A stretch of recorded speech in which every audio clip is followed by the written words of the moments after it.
wanted to share how I organize my groceries with you guys. I want to show you this really cool Lazy Susan. You can pick these like mail dividers up at any kind of office supply store. It's just really easy to keep protein bars. I also like lock lids for different snacks and things like that. But I'm going to show you guys what a typical weekly meal prep looks like. So let's get started. First, I always have some type of vegetable. I kind of alternate between zucchini and asparagus, and then I just spray it with a little bit of nonstick spray and use those kernel seasonings. Those things are life. I also always pick a starch. I usually go with sweet potatoes because they're my favorite, and I always like to slice up my vegetables. If I have everything pre-cut, it's just easier and more convenient, and I'm more likely to reach for it versus having to wash and cut everything whenever I want it. Also, if you don't store your carrots this way, you are missing out on a very space-saving way to store your carrots. And your celery, it's also good because celery should definitely be washed before you eat it. It's like one of the most dirty foods. I like to broil all of my food just because I like it crisp. And then these are my favorite potato recipes. I'm going to have this one down below. It's basically a deconstructed baked potato, bacon and all, but it's very macro friendly. So if you guys want that, you guys can sign up for my email link. I'll also have that in this week's newsletter. But basically, it's all of your favorite things that go into a loaded baked potato, but way better for you. Now, even though I don't have to take my food anywhere, since for the most part I can eat my meals at home, this just helps me to not have to think about my next meal as much. I don't have to do any more weighing throughout the day. It just saves a little bit of time and helps me to stay on track with my current macro split.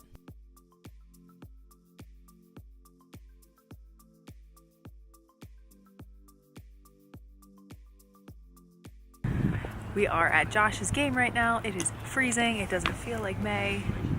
Oh wow, you look like Nanoka the North. I was just gonna say hello. I am Nanoka the North. I didn't bring a jacket. Dude, I can smell that trash can.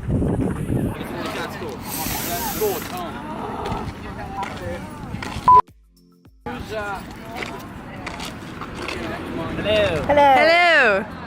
Oh, that was not a good game. Oh man. Well, he's gonna be not happy. I just feel bad, you know? Sure. You He know, works hard. He works really hard. Yeah. He does work hard and it's disappointing. And just to fill you guys in, I actually did not get to go do the meatball thing today because Bobby had the date wrong. It's tomorrow, so it was not cloudy with a chance of meatballs today. It was cloudy with no meatballs, but Mom made homemade sauce, so check this out.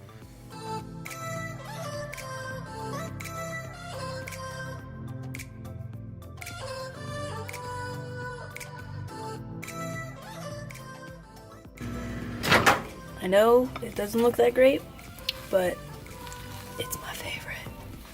This needs Ready Whip though.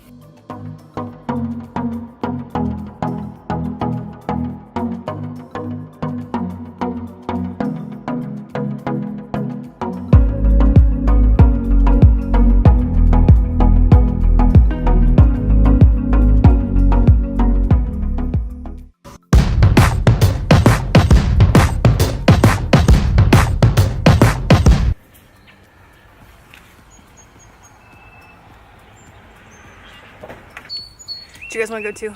It's pre-workout's like kicking in like crazy. Put that song back on, it was good.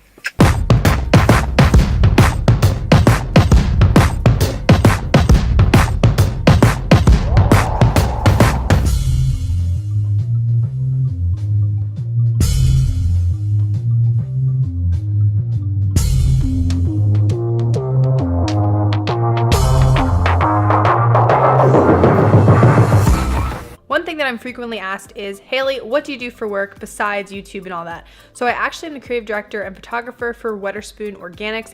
I will post some photos that I've done with them in the past, but I basically handle their Instagram, Snapchat, and all of their promotional photos. So that's just one stream of revenue. And I highly recommend, especially if you are a millennial, you're in college, having multiple streams of revenue is key. One of the worst things you can do is have all of your eggs in one basket. That's why I don't solely rely on YouTube. I don't solely rely on my photography. I have to mix and match it, always learn, adapt to your environment. The world is constantly changing. Social media is staying. I also posted about this on my Instagram the other day. If you're not following me, Go follow. Post a lot of interesting tips and conversational pieces over there. Basically, it was talking about how to prime your day for success. The 3 things, it's actually like 5 if you really want to go all out, things you can do for 10 minutes in the morning and you have the time. I promise you, get up 10 minutes earlier. Don't give me that excuse. Because I am juggling a lot of things, and some people say it's better to focus on one thing to make it, excel, which is so true.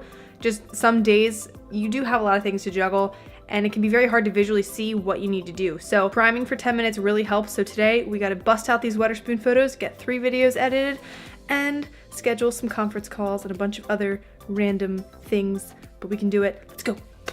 Side note, I got a new plant. You guys sick of this hoodie yet? I'll change my hoodie when we have May Movement hoodies. Something that I wanted to speak about for a hot minute because I don't want to take up too much time from your precious day when you could be grinding, achieving your goals. I'm 22. I'll be 23 on June 3rd. I started May Movement when I was turning 17. If every entrepreneur, successful, mogul, whoever they are, quit when they were 22, how much of our world do you think would even be developed? Honestly, so many of the most successful people in this world came to their success after they were 35. The original KFC guy became a billionaire in his 80s. You see it on social media, these young people, they're traveling, they're on yachts, they're skydiving, they're buying expensive products, and you want that, right? I get that, I understand. Where do you think those people are gonna be in 6 years when they can't show their butt on Instagram anymore? Trying to get a point across and you're just like here, you make a cameo every single video. What's gonna happen when brands are evolving and the content is evolving, the platform is evolving, and not you, but these people, they don't have what it takes to keep it going. Longevity is what you need. And I would say, you start with 100%, right? Shush. You start with 100%. You're tricking 93%, right? Well, those 7%, those like hardcore moguls and business people, or the people in the industry that you want to be in, they don't believe it. You're not selling anyone. And that's the 7% that matters, because that's the 7% that's going to be like, and take you places and see what you can do and support you. And then those 93% that you're tricking right now, at some point are going to die off. Don't look at failing, I'm done situation, because this past week, the past 2 weeks, past month for me, I have felt that. I'm like, oh my gosh, here we go again. I am done. I am not even 23 years old yet. If you're a millennial, if you're in college, if you're 25 and out of college but still trying to figure out what it is you're supposed to do or try to reach that job that you've always wanted, it's okay. Be patient, be gracious for what you have right now, the fact that you are young and that you have this time to develop. Even if you're older, even if you're in your 30s, your 40s, your 50s, and you're still not feeling like you're fulfilling what you were supposed to do, you can still make it happen. If you believe in yourself, what you can produce, your creative content, your brand idea, go for it. You gotta keep grinding every day. Those minutes that are ticking by when you're on Instagram, tweeting, Snapchatting, those are precious minutes. Number 2, be patient. I know that sounds cliche and very original, but you gotta be patient. It takes time. The 3rd thing is to be grateful. Whatever you're in right now, whatever situation you're in, even if it's kind of crappy, be grateful. Someone is always in a worse off situation than you are. I think the problem with our generation is just investing and educating ourselves in really what's going on. And I'm not talking about politics necessarily or who's doing what in Hollywood, but I mean things about the stock market, how to file your taxes by yourself, things that are happening economically, things that can help to propel you, to help you succeed. If you're buying into all this other political pop culture bullcrap, you're buying into what they need and you're making other people wealthy. Take some time, educate yourself, invest in yourself, and you will prosper. Investment accounts, money that you don't touch. So that way when you are 35 and 40, you look back and you're like, wow, I totally forgot. Hopefully you don't actually forget, but you're like, I have an investment account. Awesome. You're never too young to start this stuff, guys. So look into investment accounts and be aware of what's going on. Start learning about the stock market. Seriously, learn about it. This is something that's brand new to me. Start researching it. Because when you have a job, people can only pay you so much. You can only overwork yourself so much. And there are ways to actually capitalize off of other people and other companies, and that is where investing comes into play. So it is currently 6:30 p.m. and I just wanted to leave one last little business tip for you guys. If you are in a position where you are afraid to reach out to someone because you're afraid of rejection or them not responding or anything like that, or you just don't believe in yourself enough, I want to give you a little piece of advice. Right now, I am currently pitching a brand a proposal. This is a very large brand. I've worked with them in the past, but I wanted to create an ongoing relationship with them, and emailing someone like that can be a little bit intimidating because it's like, okay, oh my gosh, they're they're big, they're mean, they make a lot of money, they're successful, blah, blah, blah. When I've talked to people in the past about why they're not going after their dreams or why they're, hesitating, it's because they're afraid. They're afraid of someone who they think is in more authority than they are telling them no. I told this to my mom the other night because I was so heated talking about May Movement with her, like in a good way. Like I was really fired up and like excited and sharing stuff with her. If I would have been afraid of people who I felt were above me, I would have never been able to do some of the things that I have done with the May Movement bracelets back in the day, or worked with some of the brands that I've worked with. And I'm not saying that I'm not at the top of my game. I'm just sharing life like experiences with you guys. So the people that you're most afraid of, at the end of the day, not even at the end of the day, they might do this in the morning. They all wipe their own, but they all go to the bathroom. They all are wiping their own butt. No one's doing them for them. They don't seem so scary anymore, do they?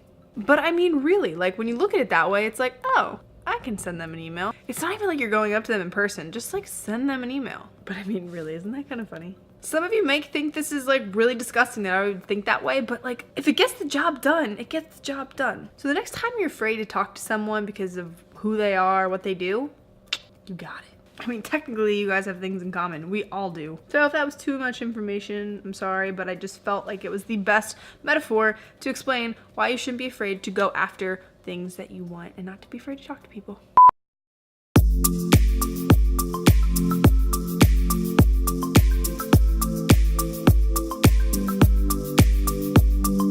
It's me, Mario.